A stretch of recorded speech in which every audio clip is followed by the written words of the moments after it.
Okay, good afternoon everybody, and a really big welcome to this seminar on restoring the public finances. My name is Siobhan Bonita, and I was a UK senior civil servant who worked in Whitehall for about 15 years, working in lots of the major government departments, including the Cabinet Office and the Treasury. And it's my job today to chair this webinar on behalf of the Global Government Forum publishing house, which serves civil servants all around the world. So from wherever you are joining us today, whichever country you are in, a really big welcome from me. Today we're going to be talking about how governments and civil servants can really work to respond to the very challenging and changing needs that we have around us at the moment. And the context obviously is in this pandemic. Governments are spending huge amounts of money trying to support their populations through this very difficult time. And at the same time, the suppressed economic activity is making it really challenging in terms of hitting those tax revenues. And some of the decisions now that governments and civil servants are making, whether that's on kind of public service reform, whether it's on investments, whether it's on tax policies or economic stimulus packages, all of those things are going to be really influential on how we see economic growth happening over the coming years, but also on the shape of public finances going forward. So we're going to be hearing from three excellent panelists in a moment, and I'll introduce them in a moment. But this is also about you, all of you listening, so we will aim to spend at least kind of 40-45 minutes at the end in discussion and taking some questions. So using the Q&A facility that you have, please do at any point send in your questions that you have. We will be keeping an eye on those behind the scenes, and we will try and get through as many of those as we can at the end. If you don't want your name to be used, if you want to remain anonymous, that's absolutely fine. Just put that in, tell us that when you submit your question. So over to our panel today. I'm going to introduce our panel, and we have senior finance leaders from Estonia and Finland, plus an expert from Deloitte. And I'm really pleased to say thank you to Deloitte, because it's their support today which enables us to offer this webinar to all of you who are listening for free of charge to public servants today. First, we're going to hear from Markus Savala, who is the Director General at Finland's Ministry of Finance, responsible for economic policy coordination. And Markus focuses on stability and sustainability in public finances and has a lot of experience in local government, the Ministry of Finance and the World Bank. And he's currently traveling through very beautiful, very rural Finland, and has agreed to join us. He is there, as you might see, sat in his car. He's surrounded by very beautiful countryside. You might see a glimpse of that. And then we will hear from Michael Flynn, who's the Global Industry Leader for Government and Public Services at Deloitte. Michael is also the Global Financial Advisory Leader for the public sector and is a specialist in infrastructure in particular. And third will be Veikko Tali, who's Secretary General of the Estonian Ministry of Finance. Veikko has led the ministry since 2011, having spent much of his career there in a series of very senior roles. So I'm going to ask Markus to kick us off. They will all talk for about 8 minutes, and I will try and keep them to time as well. So Markus, over to you. Thank you very much. Thank you, Cher, and good afternoon for our audience located in different places. I have to start by saying that it has been very unusual year, and very, even you would say that it has been very strange experience for I assume that for the almost for a global population, what has happened.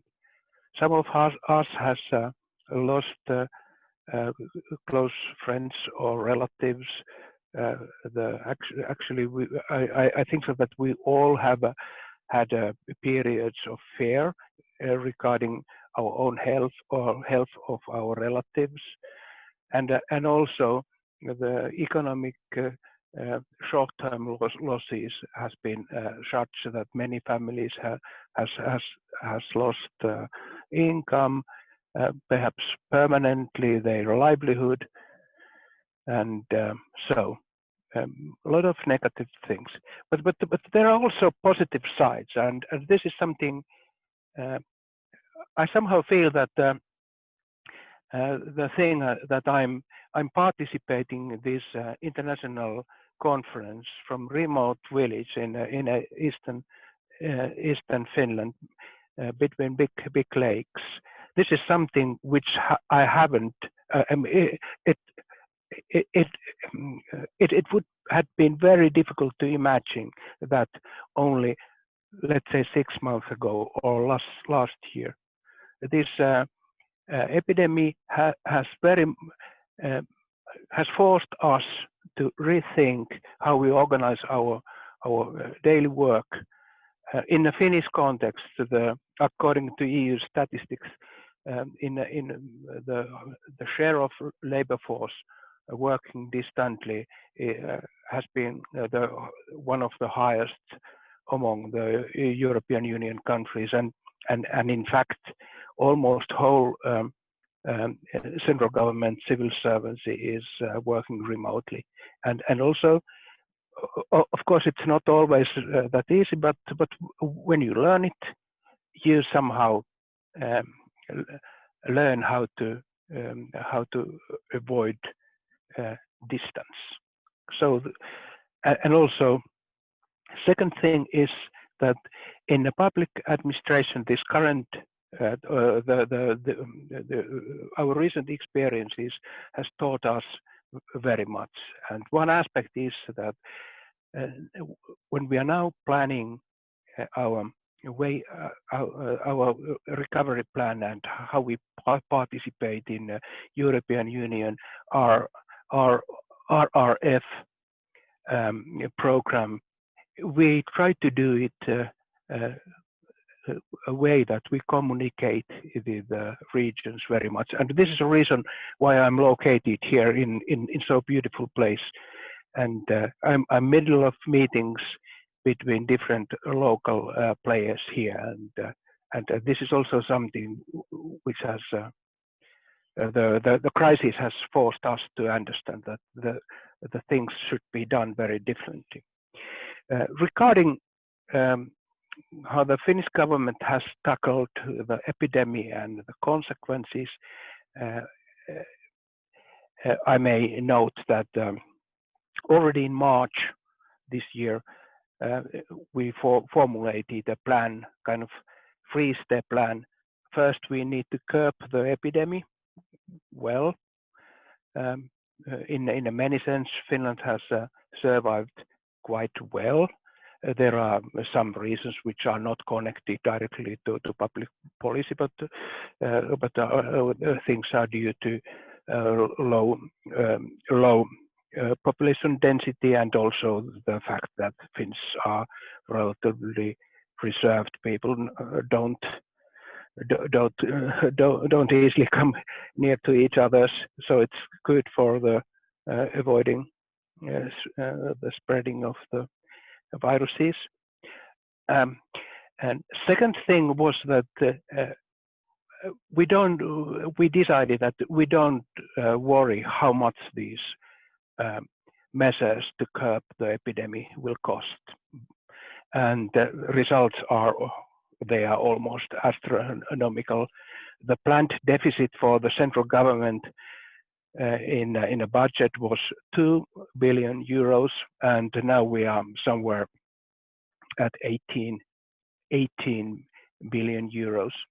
That means that basically one third of central government spending is financed by borrowing. This is quite much, but this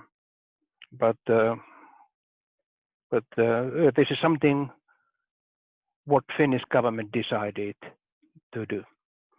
And third thing, already in March, was that we need to plan very early stage the exit strategy, and also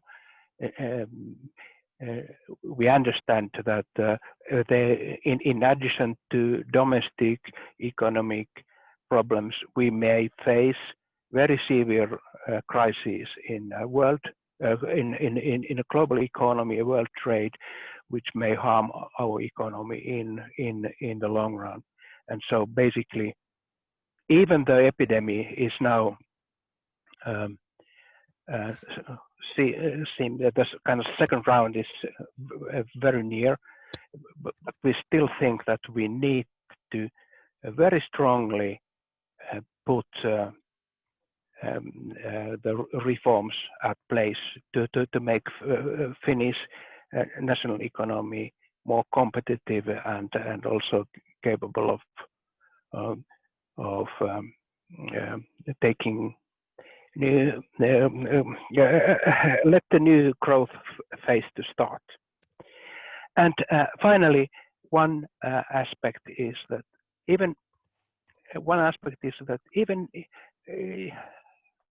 you need to understand that even if you do your best, it's a still very high likelihood that you end up with lower GDP and higher deficit in public finances in any case. So basically, even the growth will hopefully start next year.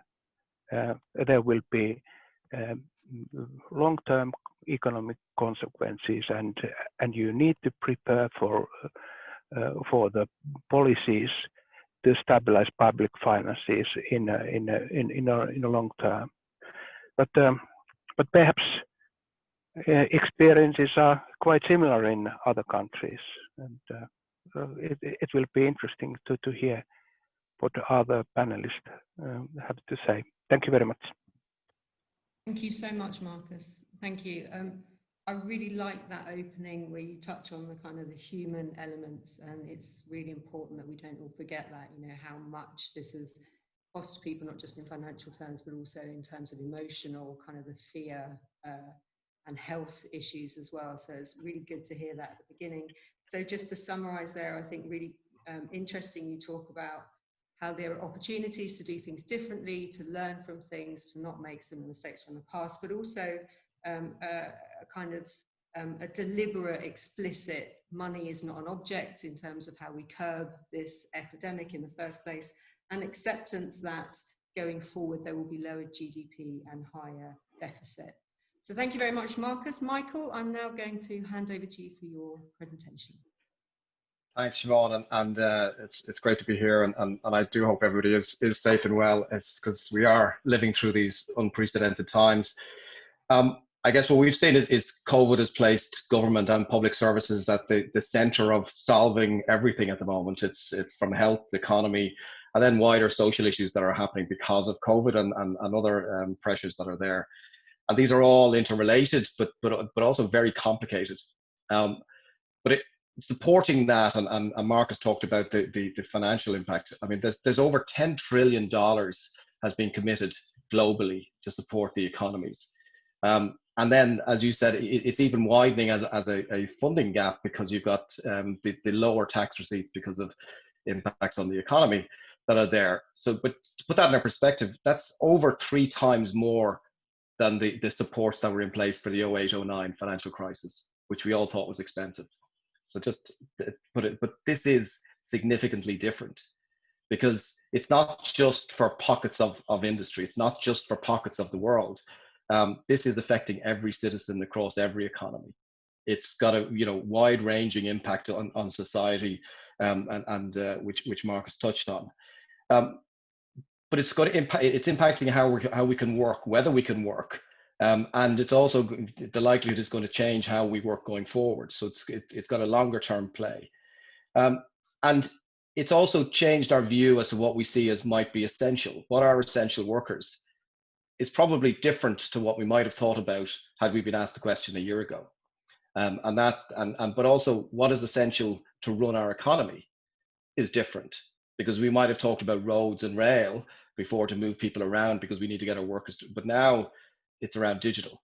And so while the money is needed, it's needed to balance off. We continually need to balance how do we open up the economy versus the health risks that are involved. But even though governments are feeling this strain, of that financial support, the reality is they really can't stop, because this is going to be with us for another while, and there is no other solution at this point. And governments and that active decision by Finland to do that, that's been taken by a lot of governments around the world to do that, because it needs to happen. But what we're talking about now is the objective has to be making that money as effective as possible, and utilize it as best as we can. So if we go to the next slide. So when we looked at COVID and we started this, we broke it down into 3 phases. There was respond, recover, and thrive. And the objective is to get to thrive, where you're growing the economy. But that needs an operational economy. And as long as you have the virus there, that's a challenge to have the appropriate movement and just avoid those constraints that are there. But if you look at what happened at the start, that was a sort of emergency need to really put the economy into a coma, essentially, give enough money out into that people could survive, could lock down and do all the things that needs to be done to try and get some sort of control over the virus. But you need to kickstart it, and as you've seen over the last number of months, is how you reopen the economy and get the restart happening. But you still have these health restrictions, and we're seeing the second wave coming through. Whether it is second wave or not, or just some sort of reemergence, who knows? But it means that the virus we still have to manage the economy on that basis. But we looked at it in terms of the phases, in terms of what are the principles that should be applied, and it's looking on this slide is targeting the sectors that most need the support. So while initially there was this massive support across everything, now you're seeing that you can identify where there's the greatest impact. So hospitality, tourism, travel, all really badly affected. And so we're now seeing supports that are coming that are very specifically focused at those industries. So, the 9 billion support for airlines by the US government. There's, taking away the air traffic control charges in the UK to help that some examples there. But you only have a certain amount of money as well. And so we've seen it is that in large programs like this, and the larger they are with various distribution channels, 8 to 10% of that money can go missing through a mix of fraud, waste, and abuse. So it just go for a variety of reasons. And so avoiding waste, particularly with volumes of money like this, is really significant to make sure it goes to the right place, but also that all of it goes to where you want it to go. So avoiding that, and that careful management and monitoring of that distribution is really important. And then you need where initially the focus was on employees and individuals, it's that shift to say, well, who's going to create and mind those employees going forward? And there's been supports around small and medium enterprises, corporates, to make sure that they're surviving in order to grow the economy. And so whether it's employment supports, the business interruption grants, fast loans, all of these elements around cash flow and financial supports, but also supporting the restructuring. And in some cases, because if you look at restructuring of debts, one of the things that it does do is it impacts on your financial services industry. And what we don't want is another financial crisis again. So you've seen some of the governments where they've provided guarantees relating to those loans to again step in and make sure that we keep a strong banking sector as well. So again, because of these are all interrelated, it's important. So this all seems quite negative in terms of the impact, but the objective is to shift from that support to stimulate and get into that recover and thrive piece. And I suppose what it does give is it gives governments the opportunity to almost look at a reset button in terms of where they want to focus, look at where this change is. Are they in the right economies? Is there a way, because of the way the world is going to change, where do they need to invest in infrastructure? And look at that, the service deliveries. And so you move from that support to stimulate, and you look at things like infrastructure, and there's an acceptance that infrastructure drives economic stimulus and has been used in the past post-war. But you'll see a lot of governments have announced new infrastructure packages, significant scale, and of shorter period. Now, we know that you need a strong infrastructure to support a strong economy. The issue is we need to get it there quickly because we need to kickstart this. So it's how do you create that potential impact? So your assessment as what is prioritization from on the investment side needs to be looked at in terms of, is it around the economic impact or that short term or long term? Now, obviously, you'd ideally like to get both. But if you see that the likes of Australia have done fast track infra plan, which is there's nearly $4 billion of Australian put in, just focused on roads maintenance, just getting people working and getting the economy moving again in that construction space. UK have advanced, hospitals and schools, in terms of projects that were planned, but bringing them forward. So it's again, how do you get there? But what infrastructure is also is a great platform for bringing in private capital. And so you need that private sector participation. And we've seen the private sector get involved with public sector a lot in different ways over COVID. And so this is another way, but it does bring in capital and that changes that dynamic. And as I said earlier, we have changed our definition of what is essential infrastructure. So 5G and broadband is now become is essential infrastructure, where we may need less roads and elements like that to manage through. And the last bit, again, from a changing the economy point of view, is that you're going to shift from certain industries. So you're looking for new industries. You need to retrain the workforce, and you're going to have new ways of working. So what you're seeing is a lot of governments putting in either the infrastructure for teleworking, which is Japan. You've got 5G investment being promised by Germany, but also just putting in training skills. Job training skills in most countries have been put in place to shift the workforce into this new way. And the other bit, just with to finish off on this is there is, even in the middle of COVID, it was amazing as we did our surveys and looked at that, we saw that sustainability and climate still stayed up there as being a major issue, despite all of the concerns that were happening. And so there was significant climate benefits during that period because of reduced activity. But what we are seeing is that a lot of governments are taking that and we're putting in green infrastructure plans and putting in the funding to develop green technologies and moving ahead. So there's a lot of shift. Korea putting all of their public buildings will now have solar panels as being their energy source. So it's driving this new focus. And again, it is a positive change, but it creates immediate impact from an economy point of view. Go to the next slide. So that's lots of money, lots of support, and all of that things, but you got to pay for it. And that will take a period of time, and it needs stimulus. It needs the economy to start growing again, and it needs to happen everywhere, but it needs to create those tax revenues.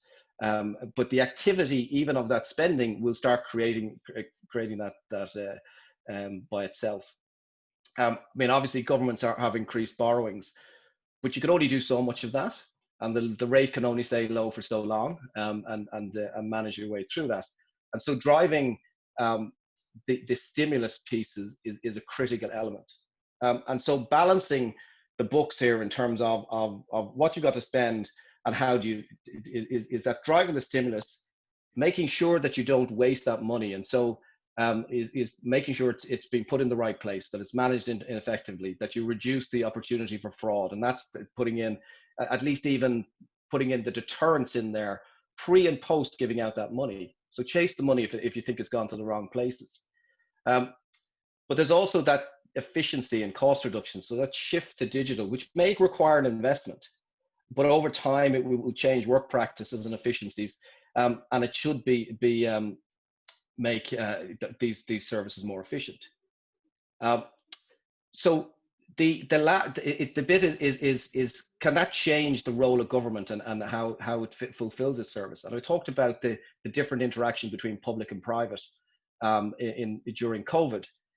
Well, if we look at that in terms of the delivery of goods and services and bringing these efficiencies, there's certainly and the finance element. If you're bringing all of those elements together, there may be ways where you reduce the funding gap, make a more efficient model, and you're using far more effective. But you're also, because you're putting public and private together, you're creating that stimulus element. So I look forward to discussing this further, but further as we go on. But look, for us to continue, the critical piece is government support needs to continue. It needs to focus on targeting investments, get it to the right places, avoid waste, and then you look at prioritization of investment in order for your immediate needs, albeit bearing in mind the long term. Thank you. Great. Thanks so much, Michael. So good to start with those really eye-watering figures about how much has been committed globally to this, and that comparison with the 08-09 financial crisis. And then, as you said, some really tough decisions about kind of how you place your money, the money that you have, the limited resources that you have most widely. And I mean, again, to say here in the UK, we're having those conversations now about which sectors you support and which you don't, and what's viable and what isn't viable. So maybe we'll come on to that in the discussions and the Q&A afterwards as well. And nice to end with that reminder about the green, sustainable, that people still care about that going forward as well. Thank you so much. I'm now going to invite Veiko for our last presentation. Over to you.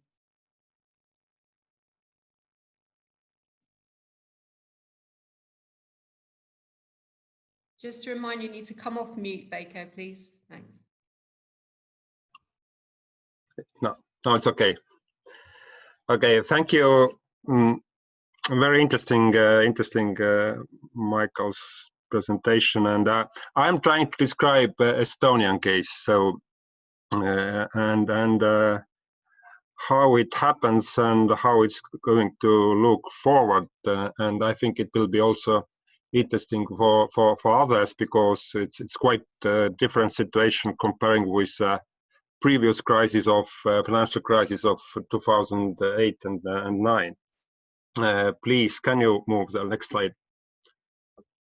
And if you compare, for example, Estonian case 2008 and 2020, and this blue line is the old crisis, and the red one is the new crisis, then you can see that the dynamics are similar, but the extent are very, very different. And according to our expectations, let's say we are expecting recovery already next year, and so this is our situation. And we had very deep, very serious crisis in 2008 and 9, but now it's different. And one of the reasons was that we were very overheated before previous crisis in 2005, 6, and 7. And if you look, please, next slide. If you look into employment, also you can see similarities, but also difference in the magnitude. And now, if you're going to look what is going to happen with government behavior, please, next slide. This is completely different. You can see very different reaction from side of the government, and this is a general government deficit figures. You can see in 2008 and 9. We had very substantial fiscal measures during 3 years, approximately 16% of GDP. There were massive expenditure cuts and also increase of taxes, different ones. And this blue, light blue side is showing you the amount of actual, let's say, fiscal measures and of consolidation. This is mainly because one of the reasons of this was that because of our intention to join Eurozone which actually happens in the beginning of 2011. We fulfilled the criteria and we were successful. So this was massive, I think, also massive consolidation, fiscal consolidation. And if you're now looking at what happened in 2020, and we have, of course, different environment also, but this is more much more exposed. Let's say already this year will be more than 6% of GDP of deficit. Also next year, and then according to our estimations, is going to decrease step by step. And if you're looking into debt, please, next slide. Debt level. So you can also see that we started. We had something like below 10% our general government debt level, and now even in 2019 we had 8%. But now we expect up to the end of 2024 almost 30%. So it's a very, very different direction of the and policy of the government without any austerity measures, and with completely different, let's say, political attitude. Please, next slide. And if you look into the, let's say, structure of the debt, that you can see this yellow one estimation is a tax revenue shortfall, and this you can see the deficit financing is very high and going to decrease. But anyway, it's comparable.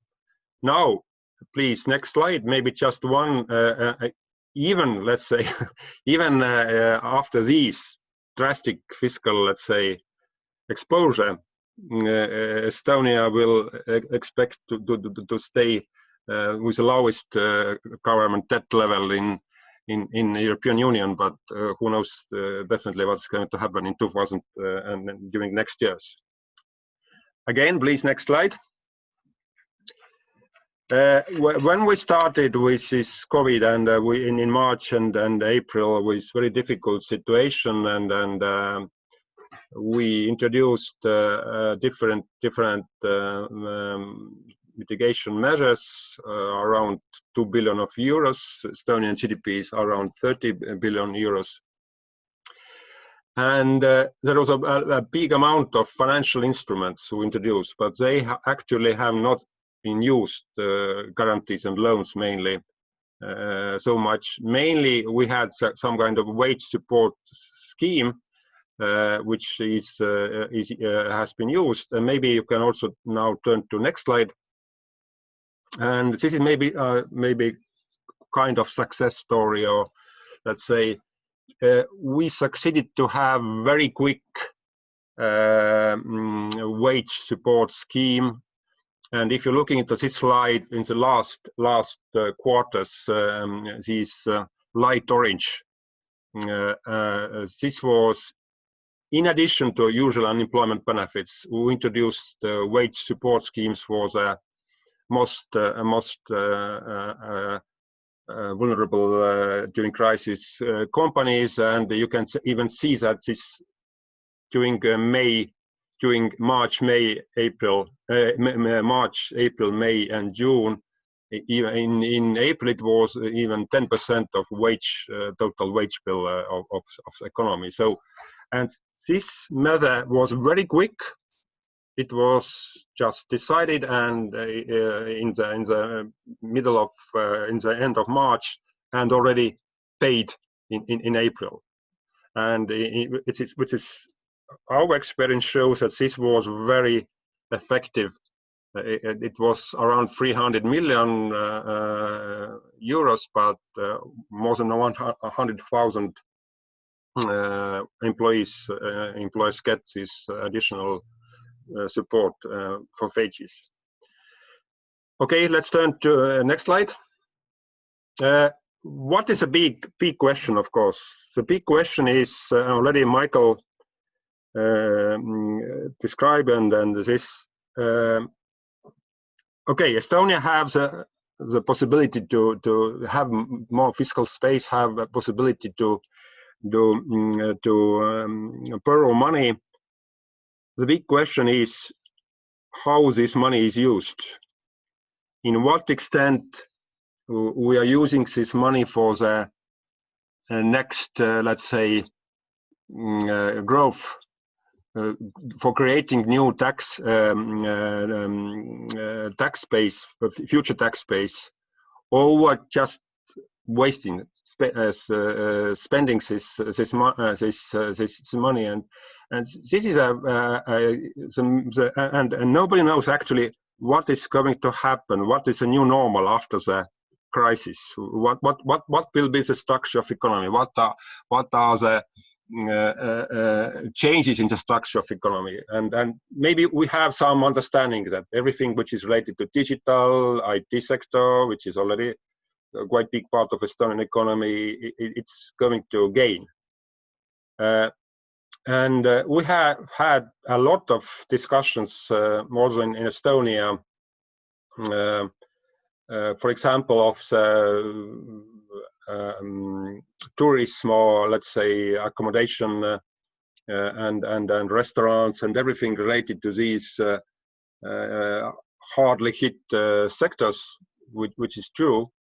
But the question is whether it's reasonable to support them, whether it's reasonable to, let's say, invest money to these sectors, whether we freeze the old structure of the economy, and this is just wasted money. And I will give you, please, next slide, just example of this food accommodation, and if you can see the share of the food accommodation sector in GDP, different countries, and GDP change during the crisis. And you can see Estonia is in it's in the left side. It's quite let's say in the end. In the left side of the scheme, and the drop of the GDP is not also so big. At the same time, if you are looking into the next slide, the share of the inbound tourism expenditure is in Estonia is highest if you compare in other OECD countries, let's say. So we still have a big discussion about in what extent government must intervene into the tourism sector and pay additional wage support schemes or investments and anything. And this is the biggest question. Also, how to use this stimulus in the most best way to make investment to the future. Thank you.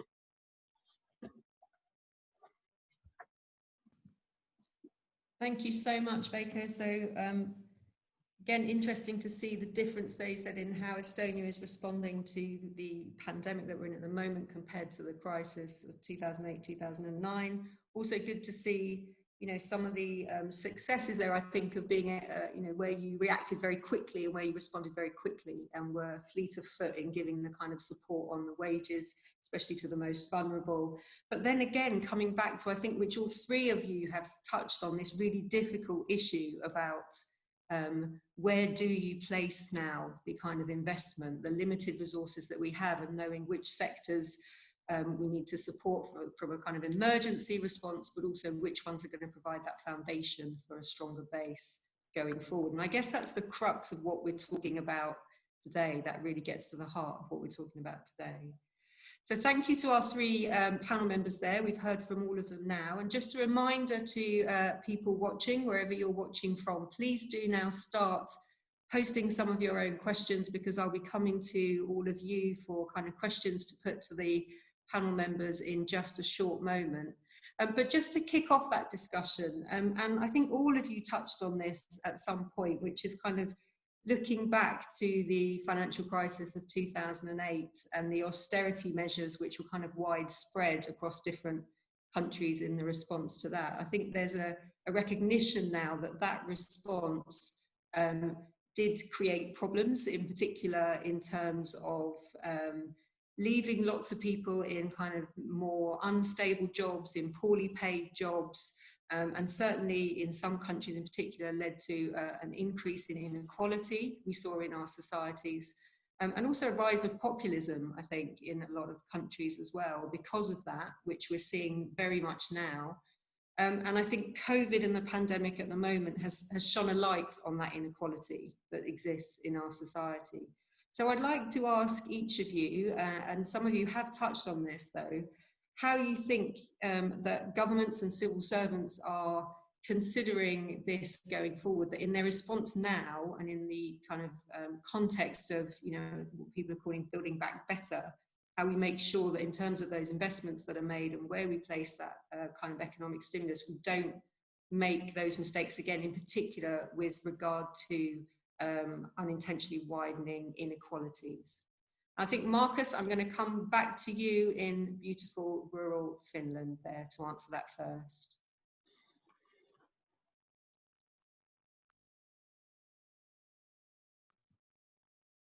You just need to unmute yourself there.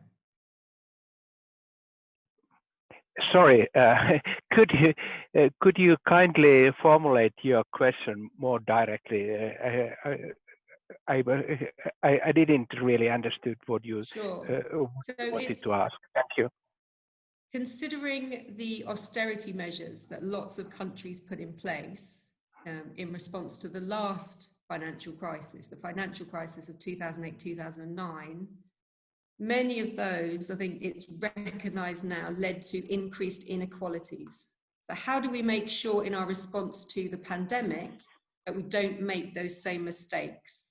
That in whatever we do, we make sure that the most vulnerable in our societies are helped and not further hindered.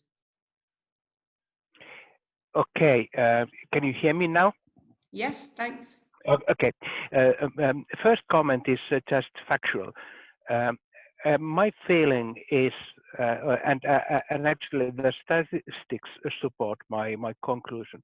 Actually, this crisis is different in the sense that the unemployment spells are now much more evenly distributed in society, because in a typical recession, in a Finnish case, first the industries hit and only afterwards the service industries. But this time the job losses and in the Finnish case very much furlough system has worked, so the unemployment spells has been until now relatively short, but the thing is that the labor market problems has hit middle class much stronger than in previous crises. In that sense, it's the situation is more even. And secondly, due to the fact that we have spent a lot of resources to support the firms and also our social system is relatively there is a lot of support available, and we have introduced some new policies. The system has supported families relatively well. So until now, I don't really feel that this crisis is particularly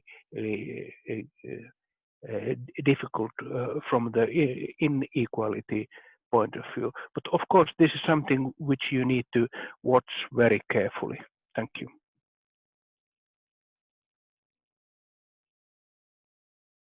Thank you, Marcus. Michael, I'm going to come to you to give your thoughts on the inequality issue. I mean, I think if you go back at the financial crisis, part of the challenge and the feeling of inequality there was that it was caused by a portion of industry or a section of society, but yet everybody had to pay, and it did have significant impacts across the board, and that, and even so this, and then the solution was around austerity, which caused, there was job losses, all of that, but in many ways it wasn't the fault of anybody, or you were suffering because, but it wasn't necessarily something that was in your control. I think this is different in terms of, because it is affecting everybody.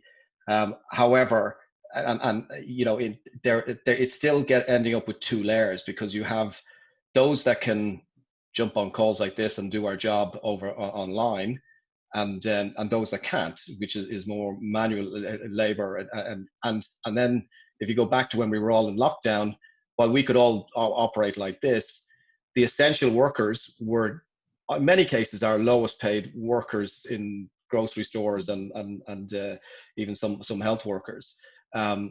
So you have a lot of the work being put on those that weren't being paid. So that's the sense of inequality that's growing. Now, as you grow out of this, we've got to balance those two elements, because we have to find some way of even acknowledging that those who stepped up and were our essential workers at the time, and while we are very grateful and thankful on that, sometimes that has to affect their pocket as well. And as we're trying to, in a positive way, I mean, it is that as we're looking now in terms of finding solutions, and we're trying to fill this funding gap, one of the I suppose blunt object of doing it is just increased taxes for everybody, and whether that's direct or indirect, it does, and trying to find a way where that balances to connect with those that haven't been as financially impacted, or maybe finding ways of certainly a greater way of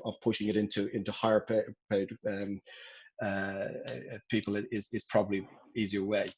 Now, that still doesn't solve that you've got a lot of sectors that are very much impacted, and they have a mix of pay levels, and so that whole travel, hospitality, hotel industry is varied, but it's trying to balance that is supported to get back. But I think one of the things we did in the past is, because we needed it, is that we needed private equity and the financial institutions to come in, but because they bought low and now can sell high, they made lots of money, and it's finding ways of how we can trap some of that value that's being generated because of circumstance, and because it is finding those elements, and it's not always a specific tax. So again, there's ways and means, but I think it's got to be far more tailored, and we got to remember who's the impact on how people stood up during this period of time, and certainly not forget that what lower paid workers did, and that they can't be impacted unfairly again because of this wider solution. Great, thanks, Michael. Veiko, do you want to add anything on this issue? Yeah, just I agree with Markus and others that this crisis is different, let's say, also in the impact to the from point of view in inequality. But nobody actually can predict what is going to happen with, let's say, structure of economy, and here it's very important that active labor market methods like training, like this is somewhere which we must make more, let's say, more advanced and more, let's say, closer to the economy and closer to the employers. And this is, I think, it's critical during next months, because we also allowed now to market to work. Let's say we had a quick reaction to this wage support scheme in the beginning of the crisis, and now we are allowing market to work and using this ordinary, let's say, classical unemployment insurance measures. Okay, thanks. May I add something? Sure. This is Markus Savola from Finland. Veiko said something really important. We don't know how this crisis will affect economies and how it will affect public finances. This is absolutely too early to say. If you look at GDP numbers, the second quarter numbers are available, but and then from those one could see that in Finland the second quarter GDP year to year was -5%. But in some important economies in Europe and outside, the losses has been something like 20%. Of course, we understand that countries where the GDP contraction, even only for a short period, is such huge number like -20%. Of course, it will affect Finnish exports. But we are not capable of seeing it yet, and how large will be the kind of economic second round effects stemming from spreading through the international trade, financial markets, and the kind of how the aggregate demand of different countries will interact. This is something what we are not able to predict yet. And then the economic consequences and how this crisis will affect different parts of society. This is something which we'll see during next winter. Thank you. Thank you. Okay, we are going to go to audience questions in a moment, but I just want to ask one slightly different question before we do. This is something that I think it's not necessarily a result of the pandemic. It was something that countries were already grappling with before, but the the pandemic has made this even more urgent, I think. And that is that our systems of taxation are struggling to capture a fair proportion of economic activity, both because of digital technologies kind of weakening the link between value creation and physical locations, but also global firms having increasingly complex tax structures. So going forward, as governments and civil servants look towards balancing the public finances, how important is it that they look at adapting tax systems now to the modern economy? And how much is that part of what you are all considering at the moment? Let's go the opposite way round. Let's start with Veiko on this one. Okay, thank you. Maybe it's not so big topic now here in Estonia, but let's say we even decreased some taxes during the crisis, which is also interesting. It's quite different comparing with the last crisis. But I think if we're looking in the medium and longer term, I think this is one of the crucial questions. Where is your tax base, and how you can catch it? And here I think in future maybe two directions are important to consider. To let's say one which is a tangible side is everything which is related to the green. Let's say paradigm shift and everything which is related to the green taxation or green taxes, and this is, I think, will be definitely something where the governments, at least around here, are looking for the additional revenues. And another part, which is maybe more intangible, but what is good with digital, that you always have a sign. If you're doing something digitally, it's recorded in some way. It also means that if it's recorded, it's also possible to fix. And if it's fixed, it's also possible to tax. But the question, of course, is that how to, let's say, define the residents of tax base.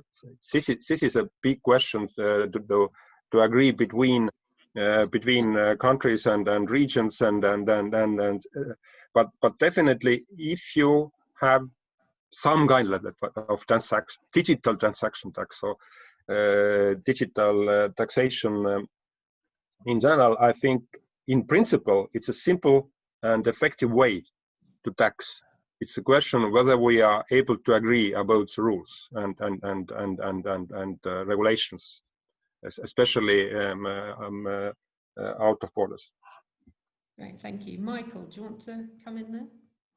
Yeah, I mean, I think I'd do a few things. One is while Veiko talked about digital, I would say that as a government systems, all revenue and tax systems need to be digital. There was a few cases over COVID is that people, governments couldn't collect the tax because of what they didn't have a digital system and they needed a hard copy, and therefore it just all stopped, and so there's this backlog.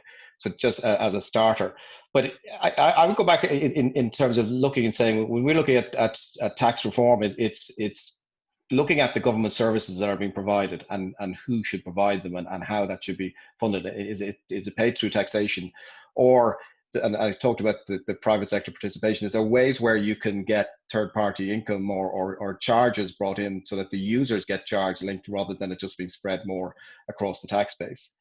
And determining that big or small government piece is important. We're a very big government at the moment, and it may that may need to change and evolve over time.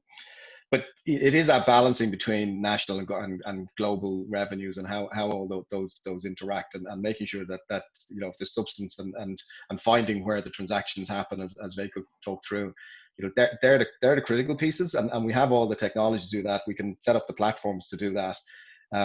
But as I said, if you can't collect it in the first place, it's that's definitely a good starting place. Yeah, thanks, Michael. Marcus. Thank you, Chair. I think that it's typical for the economic crisis that the crisis make many kind of reforms more urgent, but at the same time they may make reforming more difficult business. Okay, of course, when the crisis gets really difficult, then kind of emergency measures will be available. But we are not yet there, and hopefully ever will be there. But the fact that in many cases when you are reform your tax systems, it's a question of moving tax bear from one tax base to another place, and during difficult economic moments, it's actually very difficult to increase any taxes. Like my colleague from Estonia pointed out, actually there are pressures to lower many taxes. So, well, again, I think that now it's a bit too early to see what will happen during the crisis, also in the field of taxation. Thank you. Okay, thank you very much. We're going to take a few questions. We've got some questions coming in. This one in particular, I think Veiko might have thoughts on this, because I think this has been trialed in Finland, if I'm correct. So this is from John Samuel, and it says, do you think we will need to adjust our model, i.e. some form of guaranteed minimum income for a sector of citizens such as frontline workers, healthcare workers, etc.? Just to say, we don't have that much time, so we can get in at least a couple of questions. So if you'd like to keep your answers relatively short on this. So thoughts on a guaranteed minimum income? I'm going to go to Michael first. I'll come to Veiko last. So Michael, then Marcus, then Veiko. Yes, it was definitely something to look at, because in terms of if nothing else, we are going to need those essential workers fully involved and incentivized and not feeling left out and being as part of the ongoing challenge of COVID. So it's something that needs to be built in. I definitely it's something we looked at, whether it's a tax management and bring it above their band, or or look at that guaranteed minimum income. But certainly it's a model that should be looked at. Great, thank you. Marcus? Well, I feel that I don't have anything so interesting to say that that I like to share it now. But perhaps I'll wait some other questions. Thank you. No problem. Baker? Yeah, of course, I don't exactly understand why it's asked, but we don't know what is going to happen with future work altogether, let's say, and what concerns wage income, and this is a big question mark. But I think modern societies should keep some kind of, let's say, social certain level of social, let's say, benefits anyway. It's a question of the joint agreement, so it's a public agreement. Okay, I'm going to take a question from Ahmed Awad, and Ahmed asks, with many countries financing debt, do you see interest rates rising quickly? Marcus, is this one that you've got something interesting to say on? Well, in our case, the interest rates are negative. So basically, funding this huge debt it's not first kind of short-term problem at all. Basically, I would say that it would be from the economic policy point of view, it would be good to have a little bit higher borrowing cost now, because now it's very difficult to explain politicians that this is going to end on some day, because this artificial low interest rate level cannot prevail permanently. Thank you. Thank you. Veiko? Yeah, one of the biggest questions. We also have short-term negative interest rates, and maybe, I don't know, maybe it's a fiscal trap for us, but maybe something which there are views that it is something like which is going to continue for longer period. But I am also supporting the idea that we must be ready that this is going to end. And inflation and interest rates are growing in future. Michael? I mean, look, the interest rates have been low, particularly in Europe, for so long, and around the world, and the fact that they're negative at the moment, it makes it a challenge to convince everybody that they're going to grow. But you would have thought that they should, but naturally, and I think in some ways, I talked about private sector participation in various elements. If you're getting free debt and you're just, or with a negative debt, and that not understanding that cost can increase, you'll always look at anybody else giving you more expensive debt as that's not good value. But things can change quite dramatically, and depending on how you've locked down on your fiscal policy and borrowings at a government level. So you've got to always consider that this could happen. Now it doesn't look as though it's not necessarily something that's going to happen tomorrow, but by definition it sort of has to happen because of that's the way the global economy will move over time. And it's not necessarily the worst thing, because it means other things are improving as well. Thanks. I want to go back to something I know Veiko touched on in his presentation, and I know Global Government Forum have run a webinar on this recently, which is the kind of green stimulus package. And I just wanted your thoughts on, in this context, where governments are spending billions on kind of established industries and thinking about sectors that they need to support going forward. How big do you honestly think that opportunity is to make sure that we do this in an environmentally sustainable basis? And what are the opportunities here to reduce environmental damage as we at the same time look to rebuild our economies? Marcus? I visited this morning in North Karelia district on the eastern front of Finland, and the local association of municipalities organized a seminar considering policies, exit policies for the Finland, and the Minister of Environment, she participated conference remotely.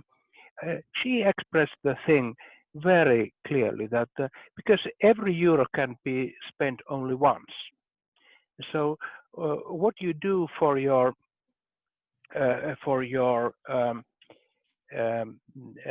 exit strategy, it always should be in line with your other economic goals.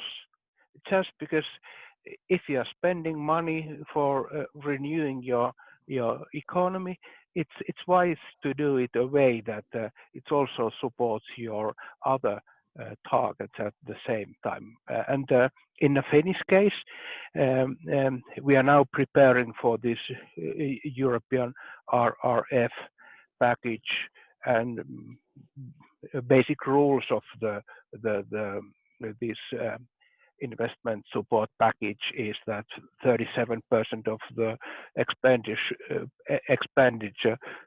should be used for the different kind of green investments, and our program will be very green, and also it will contain a lot of digital elements too. Thank you. Thanks, Mark. That's a very positive approach on that, Michael.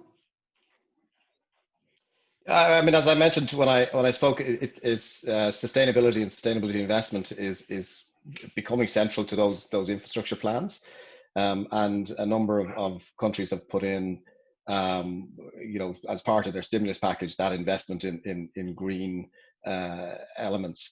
But I mean, one interesting one is Australia, where they're investing in the development of technology that supports sustainability. So it's not just the pure asset. So it's creating industry that relates to that sort of wraps itself around that whole sustainability piece, and with the scale of the market. I think the other bit that's interesting is so you get, again, you can bring lots of investors are very keen on sustainable investment, but it's performing better than other investments, is what's been seen over the last while. But also is that you're even with government money is in many cases you're investing into these projects and therefore generates a return.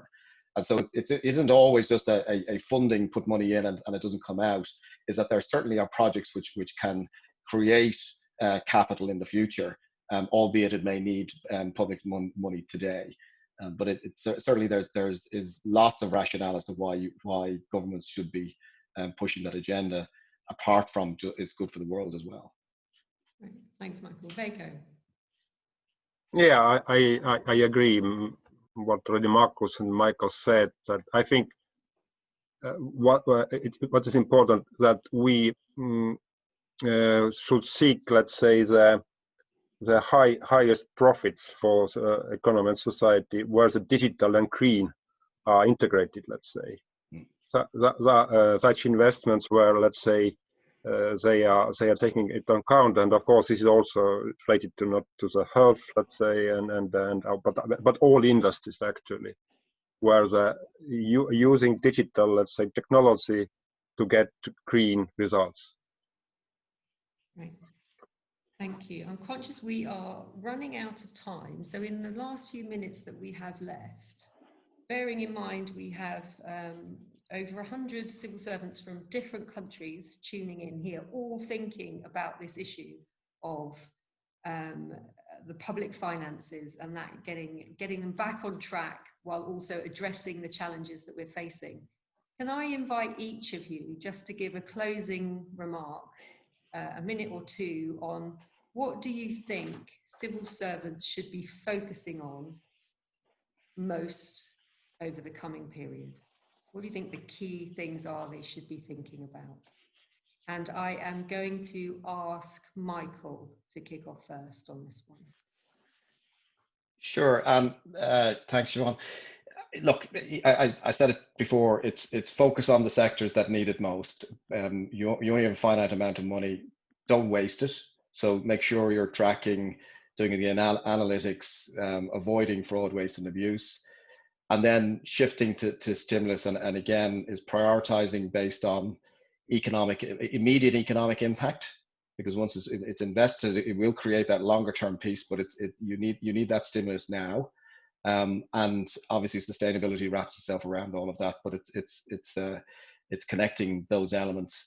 It will all be digitized. That's the way we're going forward. We're all going to work differently, and we need to adapt to align with that. Thanks, Michael. Marcus? I think that this is quite difficult moment for the civil servants globally. At the same time, there is urgent need of positive news and kind of positive attitude. Also, because it's only way to renew your economic structures. You need to be able to show people that there is something positive waiting us. But at the same time, we all should be very cautious for this epidemic situation, and there is a big risk that economic forecasts are now too positive for two reasons. First, the epidemic is not over, and there are signs that it will get even worse during the coming winter. And secondly, we haven't yet seen these second round economic effects stemming from problems in international trade, value chains are breaking down.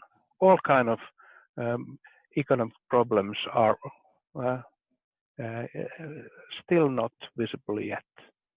Very challenging situation for the civil service to be positive, but to be realistic enough to understand that the most difficult things can still be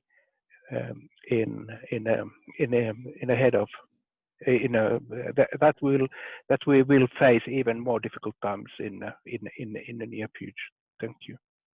Thanks, Marcus. And Veiko, over to you.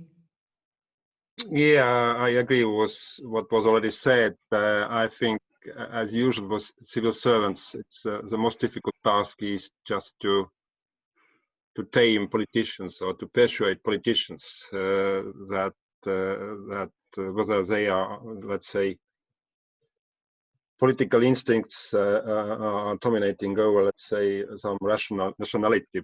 But the main question, of course, is it's a question. It's how to design the stimulus. How to design the structure of stimulus, trying to avoid the waste of money and trying to invest some money like into digital infrastructure, to other infrastructure, to green, let's say, everything which is related to digital in economy. This is important to keep in mind and to trying to let's say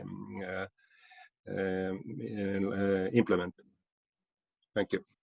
Thank you so much. As a former civil servant, I think that's something we probably didn't touch on enough, which is that the job of civil servant, balancing the political as well with all of the other stuff going on. I just want to say a huge thank you to the three of you there, to Michael, to Veiko, and to Marcus. Thank you so much for your time. I think the overriding message that we'll take away is, a need to be realistic, to be cautious, but also I think some positive optimism in there and hope that if we learn from the past, if we think carefully about what we do going forward, we can and we do have an opportunity to do things better and to come out of this better and stronger, but it's going to be challenging and it's not going to be a quick fix at all. I'd like to thank everybody for tuning in and listening today, and a big thanks to our knowledge partner Deloitte. We will be sending a link of today's video around to everybody who was here, so you'll have the video of the full session, so you can watch it again as many times as you wish to. And in a couple of weeks, there'll be an article published as well, capturing all the key messages from today. So a big thank you from me. Thank you to everybody, and have a really lovely afternoon. Thank you. Everyone. Thank you. Bye-bye. Bye-bye. Thank you, Bye now.